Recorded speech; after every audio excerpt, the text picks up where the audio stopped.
The path forward isn't always clear. What if I told you the path forward doesn't show up when you're ready? It shows up when you're willing. Most people are waiting for confidence, for certainty, for clarity before they even take a first step to move forward. But growth doesn't work like that. The path forward rarely announces itself like, I'm here, let's go. No, it whispers. And usually it whispers when you're tired, when you're totally uncertain, and you're questioning everything. Here's what no one prepares you for: the fog. That season where you know you can't go back, but you have no idea where you're going. You don't feel inspired, you don't feel strong, you don't even feel like yourself anymore. And the hardest part? The silence.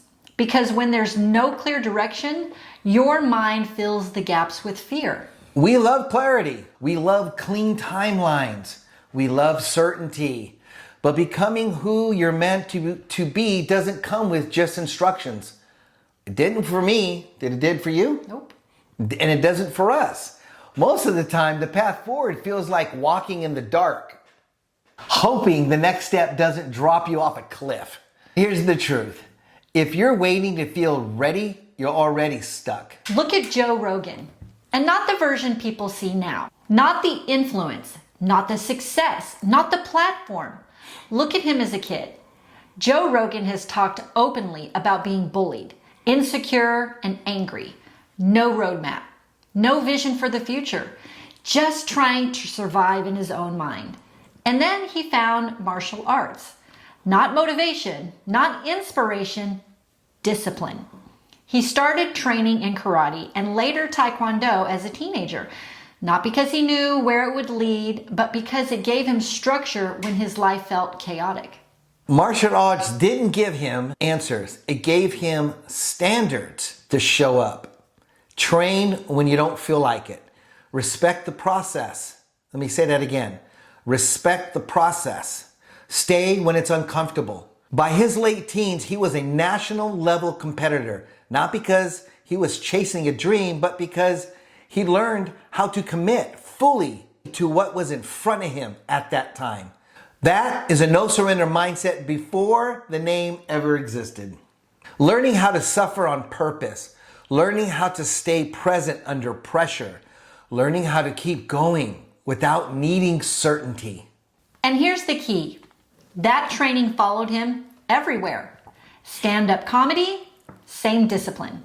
UFC commentary, same tolerance for uncertainty. Podcasting, sitting down without a script, without knowing where that conversation would go, that's martial arts energy in a different arena. From the outside, his life looks scattered, but underneath, it all is one thing. He learned early how to stay in the fog without quitting. He didn't follow a master plan, he followed the practice. And that's why when the path wasn't clear, he didn't freeze, he didn't retreat, he stayed in the fight. That's what most people miss. For a long time, that's what we missed. We were forced to stay in the fight. The fog isn't a pause in your life, it's training. You're not lost, you're being conditioned.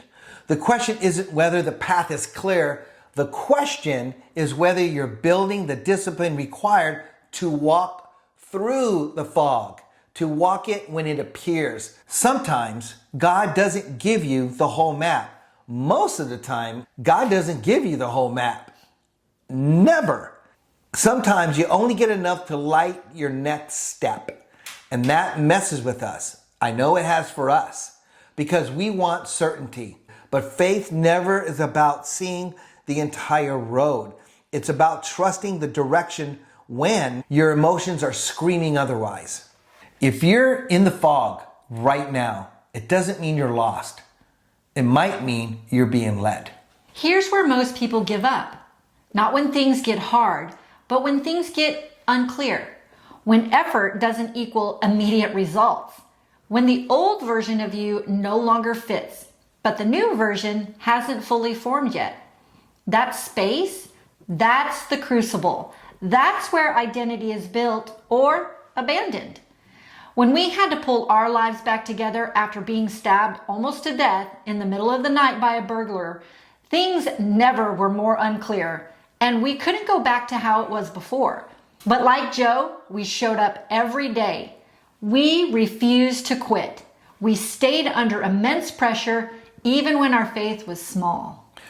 Most people don't fail because they're incapable. We can fail because we refuse to sit in uncertainty long enough to grow. Some people can confuse discomfort with danger, and I get that. We understand that. They confuse fear with intuition, and sometimes they call retreat self-care. But comfort has never built anything meaningful. The fog isn't blocking your path. The fog is the path. It's proof that you've left the old road and that the old road wasn't taking you where you needed to go anyway. So maybe the question isn't, why can't I see the path? Maybe the real question is, am I willing to walk without guarantees? A no-surrender mindset doesn't mean charging blindly into the fog. It means refusing to stop just because clarity hasn't arrived yet. It means discipline over motivation, your commitment over comfort, your action before having confidence. The path reveals itself to those who keep moving one step at a time. If the path forward feels unclear right now, understand this. You're not failing. You're training. And just like Joe Rogan didn't know martial arts would shape his entire life, you don't need to know where this season is leading you. You just need to know who you're becoming in it. And that's why awareness matters. Because you can't build discipline if you don't understand what's driving you, what's sabotaging you, and what patterns you're repeating. That's why we created a free self-awareness assessment. Not to hand you clarity, but to help you see yourself clearly enough to keep going.